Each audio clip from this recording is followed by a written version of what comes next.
പിതാവിൻ്റെയും പുത്രൻ്റെയും പരിശുദ്ധാത്മാവിൻ്റെയും നാമത്തിൽ ആമേൻ. പരിശുദ്ധ ദൈവമാതാവിൻ്റെ കരം പിടിച്ച് ദൈവപിതാവിനെ മുഖാഭിമുഖം കാണുവാൻ ഈ ഭൂമിയിലായിരുന്നുകൊണ്ട് മരിയൻ ഉടമ്പടി എടുത്തുകൊണ്ട് കൂടുതൽ വിശ്വസ്തയോടെ തീക്ഷ്ണതയോടെ മരിയൻ ഉടമ്പടി നിബന്ധനകൾ പാലിച്ച് മുന്നേറാൻ ഉതകുന്ന ലിവിങ് ഓറക്കിൾസ് ജീവവചസ്സുകൾ എന്ന വലിയ ശുശ്രൂഷയുടെ 42ാമത്തെ എപ്പിസോഡിലേക്ക് എല്ലാവരെയും ദൈവനാമത്തിൽ സ്വാഗതം ചെയ്യും. ഇന്ന് നമ്മൾ സാക്ഷ്യ വചന വിശകലനത്തിനായി എടുത്തിരിക്കുന്നത് കൽപ്പറ്റയിൽ നിന്നുള്ള അനിലയുടെയും കുടുംബത്തിൻ്റെയും വലിയൊരു സാക്ഷ്യമാണ്. എൻ്റെ പേര് അനില, ഇതെൻ്റെ ഹസ്ബൻഡ് ജോയൽ, ഇത് ഞങ്ങളുടെ മകൾ ഹെദർ. ഞങ്ങൾ കൽപ്പറ്റയിൽ നിന്ന് വരുന്നു. ഈ സാക്ഷ്യത്തിൻ്റെ പ്രത്യേകത എന്ന് പറയുന്നത് കൃപാസന മാതാവിനെ പറ്റി കേട്ടറിവ് മാത്രമുള്ള ഒരു കുടുംബത്തിലേക്ക് ജീവിതത്തിൻ്റെ ഒരു നിർണായക നിമിഷത്തിൽ ദൈവമാതാവ് നേരിട്ട് സഞ്ചരിച്ചെത്തിയ ഒരു സാക്ഷ്യമാണ്. ലൂക്കായുടെ സുവിശേഷം 1-ാം അധ്യായം 68-ാം തിരുവചനം അനുസരിച്ച് ദൈവം തൻ്റെ ജനത്തെ സന്ദർശിച്ച് രക്ഷിച്ച ഒരു വലിയ ദൈവിക ഇടപെടലാണിത്. അനില സാക്ഷ്യം പറയുന്നത് ഇപ്രകാരമാണ്. അനിലയുടെ ഭർത്താവ് ഒരു ആക്സിഡൻറ്റിനെ തുടർന്ന് BP ഒരു 11 വരെ താന്നു പോകുന്ന, അങ്ങനെ കൂടിയും കുറഞ്ഞൊക്കെ ഇരിക്കുന്ന വളരെ ക്രിട്ടിക്കലായിട്ടൊരവസ്ഥയിൽ വെന്റിലേറ്ററിൽ ആക്കിയിരിക്കുന്ന ഈ ഭർത്താവിനെ രക്ഷിക്കാൻ ദൈവമാതാവ് തൻ്റെ സന്ദർശനം വഴിയൊരുക്കിയൊരു വലിയ സാക്ഷ്യപ്രകാരമാണ്. 2024 മെയ് 17 എൻ്റെ ഭർത്താവ് വളരെ ക്രിട്ടിക്കലായി കോഴിക്കോട് മിംസ് ആശുപത്രിയിൽ വെന്റിലേറ്ററിൽ കഴിയുകയായിരുന്നു. അന്നേ ദിവസം ഡോക്ടർമാർ പറഞ്ഞതനുസരിച്ച് ഇനി ജീവിതത്തിലേക്ക് തിരിച്ചു വരാൻ കഴിയുമോ എന്നറിയില്ല, വന്നാൽ തന്നെ അത് ഏതവസ്ഥയിലായിരിക്കും വരിക എന്നറിയില്ല. അങ്ങനെ വളരെ വളരെ ക്രിട്ടിക്കലായിട്ടുള്ള അവസ്ഥയിലായിരുന്നു. ഇങ്ങനെ വെന്റിലേറ്ററിൽ ആയിരിക്കുന്ന ഭർത്താവിൻ്റെ ഈ ICUയുടെ മുമ്പിൽ ബെഞ്ചിലിരിക്കുന്ന ഈ മകള് ഒരു 2:45 മണിയോട് കൂടിയിട്ട് രാത്രി സമയമാകുമ്പോൾ ഈ മകളുടെ അടുത്തേക്ക് പരിശുദ്ധ ദൈവമാതാവ് കടന്നു വരികയാണ്. അന്ന് ഞാൻ വളരെ പകച്ചു നിന്നൊരു നിമിഷങ്ങളായിരുന്നു അത്. എൻ്റെ കുഞ്ഞിനെയും പിടിച്ച് ഞാൻ ആ ICUവിൻ്റെ ഫ്രണ്ടിൽ ബൈസ്റ്റാൻഡേഴ്സ് ഇരിക്കുന്ന ആദ്യത്തെ ബെഞ്ചിൽ തന്നെ ഇരിക്കുകയായിരുന്നു. ഒന്ന് പ്രാർത്ഥിക്കാൻ പോലും എനിക്ക് അറിയിട്ടുണ്ടായിരുന്നില്ല. ആകെ എനിക്ക് ഓർമ്മ വരുന്നത് 91-ാം സങ്കീർത്തനം മാത്രമായിരുന്നു. അത് ഞാൻ മനസ്സിൽ ഉരുവിട്ടുകൊണ്ടേയിരുന്നു. അന്നേ ദിവസം രാത്രി ഒരു 2:45 ഒരു സ്ത്രീ എൻ്റെ അടുത്ത് വന്നു. അപ്പോൾ ഈ മകള് വ്യക്തമായിട്ട് പറയുന്നുണ്ട്, അമ്മ ചുരിദാറാണ് ധരിച്ചിരുന്നത്, അമ്മയുടെ കഴുത്തിൽ ഒരു ജപമാല ഉണ്ടായിരുന്നു, കയ്യിൽ ഒരു കാശുരൂപം ഉണ്ടായിരുന്നു. എന്നിട്ട് വന്നിട്ട് ഈ മകളോട് പറയുകയാണ്, ഇതാരാണെന്ന് അറിയാമോ? കൃപാസനത്തിനെ പറ്റി എനിക്ക് വലിയ ധാരണകളൊന്നുമില്ല. ആകെ മാതാവിനെ അറിയാം, കണ്ടിട്ടുണ്ട്. എൻ്റെ ചേട്ടൻ്റെ ഭാര്യ പറഞ്ഞിട്ടുള്ള ചെറിയൊരു അറിവ് മാത്രമേ ഉള്ളൂ. അപ്പം ഞാൻ അറിയാം എന്നുള്ള രീതിയിൽ തലയാട്ടി. ഒന്നും തിരിച്ചു പറയാൻ കഴിയുന്ന അവസ്ഥയിലായിരുന്നില്ല ഞാൻ. നീ ജപമാല ചൊല്ലി പ്രാർത്ഥിക്കണം. നീ ഭർത്താവിൻ്റെ അടുത്ത് കയറുമ്പോൾ ഈ കാശുരൂപം, കൃപാസന മാതാവിൻ്റെ കാശുരൂപം കാണിച്ചു കൊടുത്തിട്ട് പറഞ്ഞു, ഇത് തൊട്ട് പ്രാർത്ഥിക്കണം. ബഹുമാനപ്പെട്ട VP ജോസഫ് അച്ഛൻ നമ്മുടെ കൃപാസനത്തിൽ നിന്ന് നിർദ്ദേശിക്കുന്ന ഓരോ കാര്യങ്ങൾക്കും ദൈവമാതാവിൻ്റെ വലിയ കയ്യൊപ്പുണ്ട്, ദൈവപിതാവിൻ്റെ വലിയ നിർദ്ദേശമുണ്ട് എന്ന് വെളിവാക്കുന്ന ഒരു സാക്ഷ്യം കൂടിയാണിത്. കാരണം ബഹുമാനപ്പെട്ട അച്ഛൻ എപ്പോഴും പറയാറുണ്ട്, ഈ കൃപാസനത്തിൽ നിന്ന് നിങ്ങൾക്ക് മരിയൻ ഉടമ്പടി വഴി നൽകുന്ന ഈ ഒരു കാശുരൂപം ഇത് നിങ്ങളുടെ ആധാരമാണ്. പരിശുദ്ധ ദൈവമാതാവിനെ നിങ്ങൾക്ക് എവിടെയെല്ലാം നിങ്ങൾ കൂടെ കൊണ്ടുവരാൻ ആഗ്രഹിക്കുന്നുവോ, പരിശുദ്ധ അമ്മ നിങ്ങളുടെ കൂടെ നേരിട്ട് വരണമെന്ന് നിങ്ങൾ ആഗ്രഹിക്കുന്ന ഓരോ ഇടങ്ങളിലേക്കും ഈ കാശുരൂപം ഏന്തി വിശ്വാസ പ്രമാണം ചൊല്ലി നിങ്ങൾക്ക് പരിശുദ്ധ അമ്മയെ കൂട്ടുപിടിക്കാമെന്ന് ബഹുമാനപ്പെട്ട അച്ഛൻ ധ്യാനത്തിലുടനീളം ഈ മരിയൻ ഉടമ്പടി തുടങ്ങിയ കാലം തൊട്ട് നമ്മളോട് പറയുന്നതാണ്. ഈ അമ്മയും പരിശുദ്ധ ദൈവമാതാവും പറയുന്നത് പ്രകാരമാണ്, ഈ കാശുരൂപം നിന്റെ ഭർത്താവിൻ്റെ ദേഹത്ത് വെച്ച് പ്രാർത്ഥിക്കണമെന്ന്. തുടർന്ന് നടക്കുന്ന സംഭവങ്ങൾ ഇപ്രകാരമാണ്. 2:45 പരിശുദ്ധ അമ്മ തൻ്റെ സന്ദർശനം വഴി മാതാവ് ഈ മകൾക്ക് സ്വയം വെളിപ്പെടുത്തുന്നു. 3 മണി മുതൽ 4 മണി വരെ ഈ ICUയുടെ മുമ്പിൽ ഈ മകൾ മുട്ടിമേൽ നിന്ന് സമ്പൂർണ്ണ ജപമാല ചൊല്ലി പൂർത്തിയാക്കുന്നു.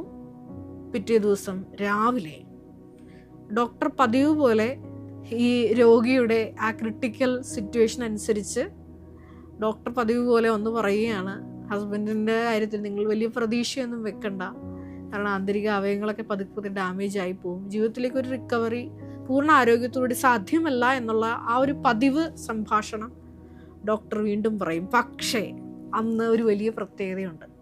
കാരണം പരിശുദ്ധ ദൈവമാതാവ് നേരിട്ട് സന്ദർശിച്ച് ഈ മകൾക്ക് വല്ലാത്തൊരു ആത്മധൈര്യത്തിൻ്റെ അഭിഷേകം കിട്ടുകയാണ്. എനിക്ക് ഉറപ്പായിരുന്നു എൻ്റെ ഹസ്ബൻഡ് ജീവിതത്തിലേക്ക് തിരിച്ചു വരും, അത് പൂർണ്ണ ആരോഗ്യത്തോടെ തിരിച്ചു വരുമെന്ന് ഞാൻ ഉറച്ചു വിശ്വസിച്ചു. അതിനുശേഷം എനിക്കൊരു തരി പോലും ഭയം തോന്നിയില്ല.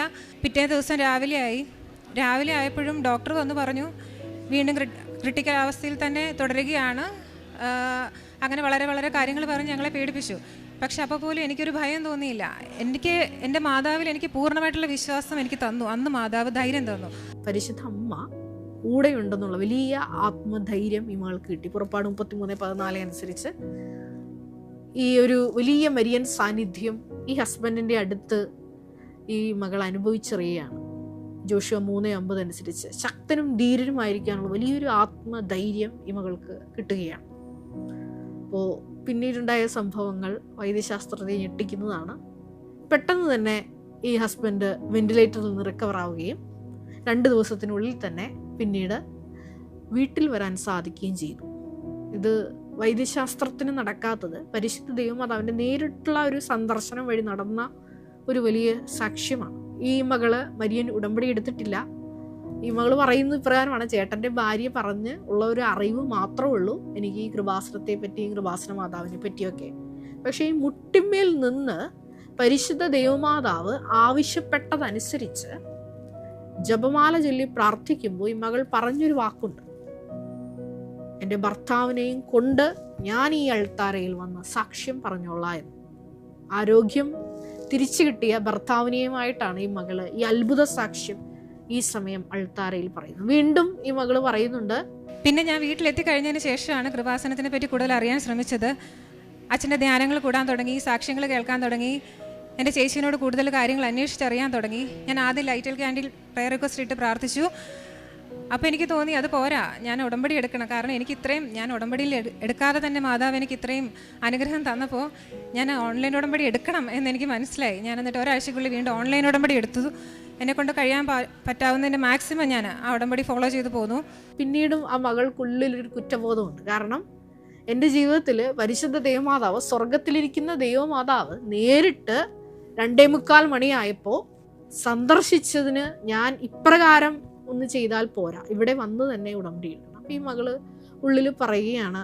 പിന്നെ മൂന്നാഴ്ചയ്ക്ക് ശേഷം റിവ്യൂ പറഞ്ഞിട്ടുണ്ടായിരുന്നു അതേ ഡോക്ടറിൻ്റെ അടുത്ത്. അപ്പോൾ അന്ന് ഒരു ചെറിയൊരു പ്രൊസീജിയർ ചെയ്യേണ്ടി വരും, ഒരു ദിവസം അഡ്മിറ്റ് ആവണം എന്നായിരുന്നു ഡോക്ടർ പറഞ്ഞു വിട്ടത്.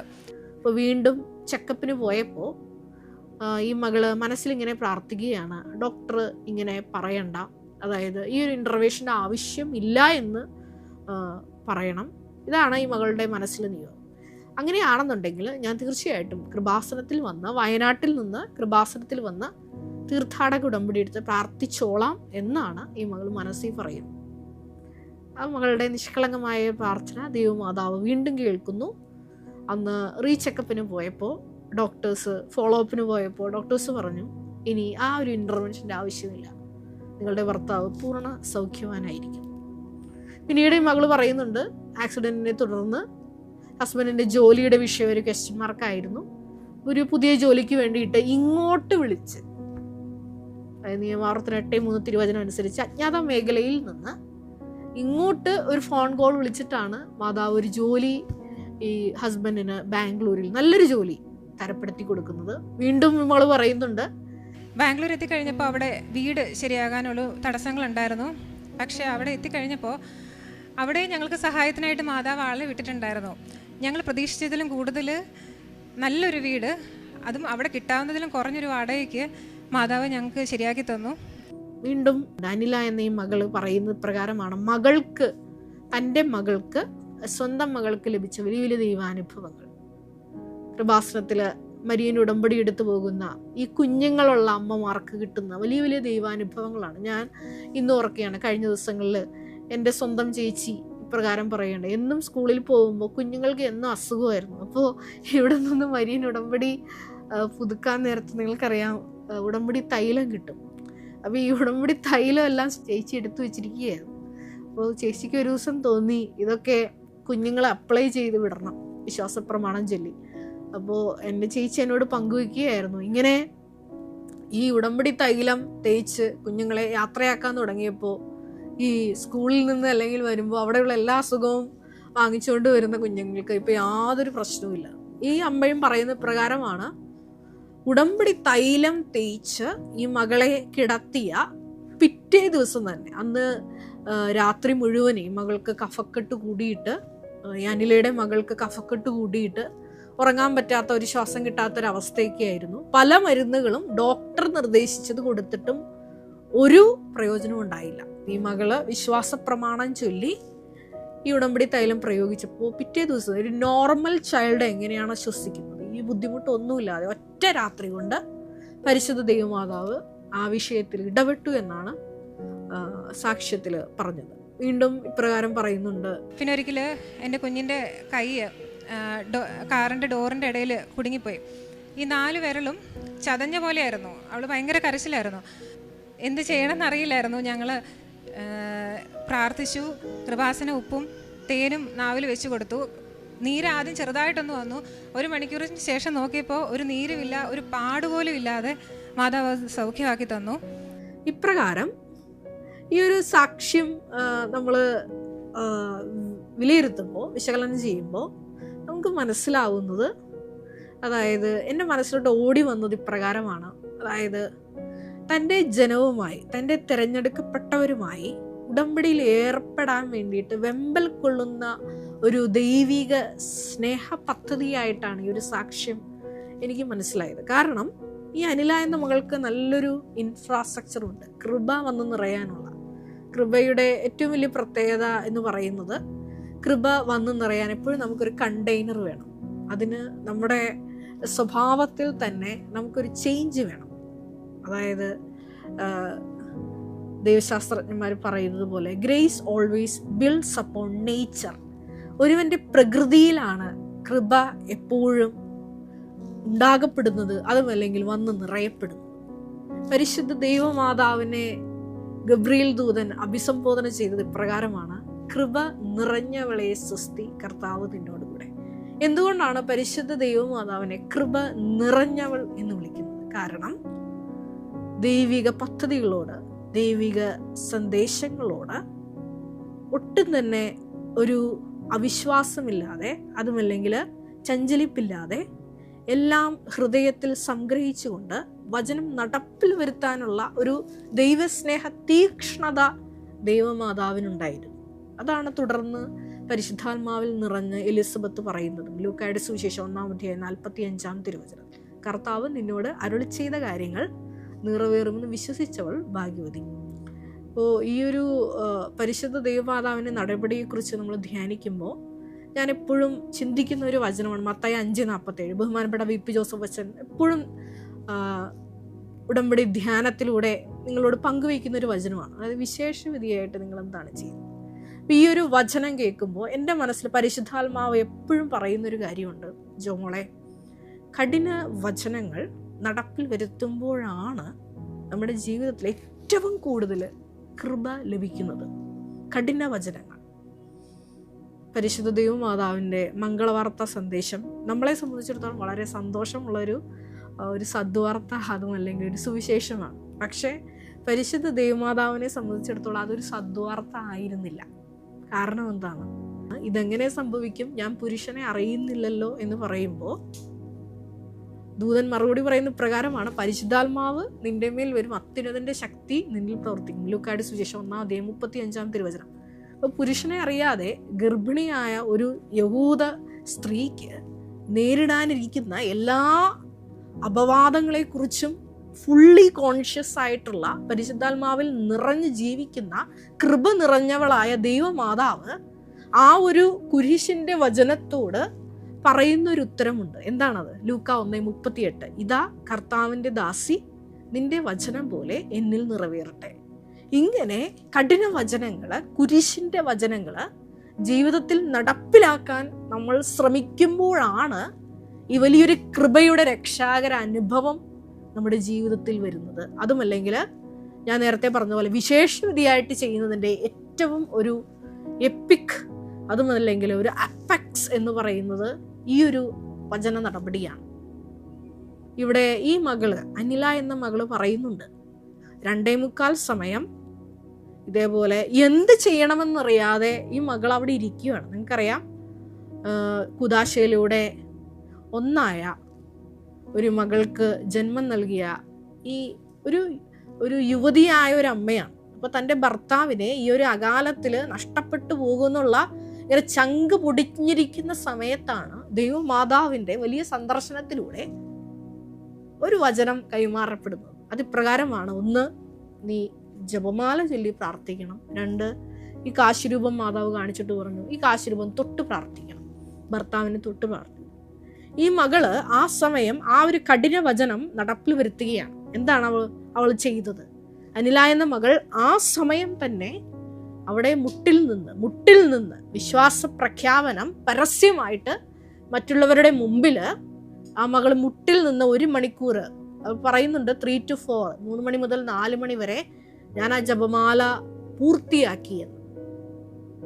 അവിടെയാണ് ആ മകൾക്ക് വലിയൊരു രക്ഷാകര അനുഭവം കിട്ടിയത്. പരിശുദ്ധമ്മയുടെ ജീവിതത്തിൽ ഇങ്ങനെ ഇതാ കർത്താവിൻ്റെ ദാസി എന്ന് പറഞ്ഞ ആ ഒരു സെക്കൻഡിൽ തന്നെ ദൈവമാതാവായി പരിശുദ്ധമ്മ ഉയർത്തപ്പെടുകയാണ്. അതാണ് എലിസബത്തിൻ്റെ സന്ദർശന വേളയിൽ എലിസബത്ത് പരിശുദ്ധാത്മാവിൽ നിറഞ്ഞു പറയുന്നത്, എൻ്റെ കർത്താവിൻ്റെ അമ്മ. അതെ, കഠിന വചനങ്ങള്, കുരിശിൻ്റെ വചനങ്ങള് നിങ്ങളുടെ ജീവിതത്തിൽ നിങ്ങൾ നടപ്പിലാക്കാൻ ശ്രമിക്കുമ്പോൾ, നമ്മുടെ സാധാ ഒരു ജീവിത സാഹചര്യത്തിൽ നിങ്ങളൊരു വചനം നടപ്പിൽ വരുത്തുന്നതിനേക്കാൾ 1000 മടങ്ങ് മാർക്കാണ് നിങ്ങൾക്ക് കിട്ടുന്നത്. അതിനുള്ള വലിയ കൃപയ്ക്ക് വേണ്ടിയിട്ട് നമുക്കൊരു നിമിഷം പ്രാർത്ഥിക്കാം. ഈ അനിലയുടെ സാക്ഷ്യത്തിലൂടെ ഈശോ നീ ഞങ്ങളെ പഠിപ്പിക്കുകയായിരുന്നു എങ്ങനെയാണ് കുരിശിൻ്റെ സമയത്ത്, ജീവിത പ്രതിസന്ധികളുടെ സമയത്ത് കഠിന വചനങ്ങൾ സുവിശേഷ വിഹിതമായി നടപ്പിൽ വരുത്തുന്നത്. പരിശുദ്ധ അമ്മയുടെ ജീവിതത്തിൽ നീ ഞങ്ങൾക്ക് അത് കാണിച്ചു തന്നു. ഒരു നിമിഷം നമുക്ക് കണ്ണുകൾ അടയ്ക്കാം. പരിശുദ്ധ ദൈവമാതാവിൻ്റെ മധ്യസ്ഥതയിൽ ദൈവപിതാവിനോട് പ്രത്യേകമായിട്ട് നമുക്ക് പ്രാർത്ഥിക്കാം. ദൈവപിതാവേ, ഞങ്ങളുടെ ജീവിതത്തിൽ അനേകം കുരിശുകളിലൂടെ, ഞങ്ങൾക്കൊക്കെ താങ്ങാനാവാത്ത പ്രതിസന്ധി ഘട്ടങ്ങളിലൂടെ കടന്നു പോകുന്നവരാണ് ഞങ്ങൾ.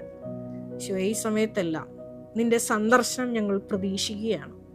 നീ ഞങ്ങൾക്കായി ഒരുക്കി വച്ചിരിക്കുന്ന ദൂതനെ, അതുമല്ലെങ്കിൽ വ്യക്തികളെ ഞങ്ങളുടെ മുമ്പിൽ നീ തുറന്നു തരണമേ എന്ന് പ്രാർത്ഥിക്കുന്നു. അങ്ങനെ നീ ഞങ്ങൾക്കായി ഒരുക്കി വച്ചിരിക്കുന്ന ഇടത്തേക്ക്, നിത്യതയിലേക്ക് ഞങ്ങളെയും കൂട്ടിക്കൊണ്ടുപോകുവാൻ കൃപയാകണമേ, മനസ്സാകണമേ എന്ന് ഞങ്ങൾ പ്രാർത്ഥിക്കുന്നു. കർത്താവായ ക്രിസ്തു വഴി ഞങ്ങൾ സമർപ്പിക്കുന്ന പ്രാർത്ഥന കേട്ടൊള്ളണമേ. Ave Maria. നമ്മുടെ കൃപാസനം പ്രത്യക്ഷീകരണ സന്നിധാനത്തിൽ ബഹുമാനപ്പെട്ട VP ജോസഫ് അച്ഛനോടൊപ്പം സമർപ്പിതരായി ശുശ്രൂഷ ചെയ്യാൻ ആഗ്രഹിക്കുന്ന സഹോദരങ്ങൾ, ഏറെ പ്രത്യേകമായിട്ട് +2 ഡിഗ്രി പാസ്സായ മക്കളുണ്ടെങ്കിൽ തീർച്ചയായിട്ടും താഴെ കാണുന്ന ഇമെയിൽ അഡ്രസ്സിൽ കോൺടാക്റ്റ് ചെയ്യുക. നിങ്ങളുടെ CV അയയ്ക്കുക. തീർച്ചയായിട്ടും പരിശുദ്ധ അമ്മയുടെ പ്രത്യക്ഷീകരണത്തിന് സാക്ഷികളായി ജീവിക്കുവാൻ നിങ്ങൾക്കൊരു ആന്തരിക ബോധ്യം, അതുമല്ലെങ്കിൽ ദൈവപിതാവ് നിങ്ങളെ വിളിക്കുന്നു എന്ന് നിങ്ങൾക്ക് ബോധ്യപ്പെടുന്നുണ്ടെങ്കിൽ തീർച്ചയായിട്ടും ഞങ്ങളെ കോൺടാക്റ്റ് ചെയ്യുക. എല്ലാവരെയും ദൈവം അനുഗ്രഹിക്കട്ടെ.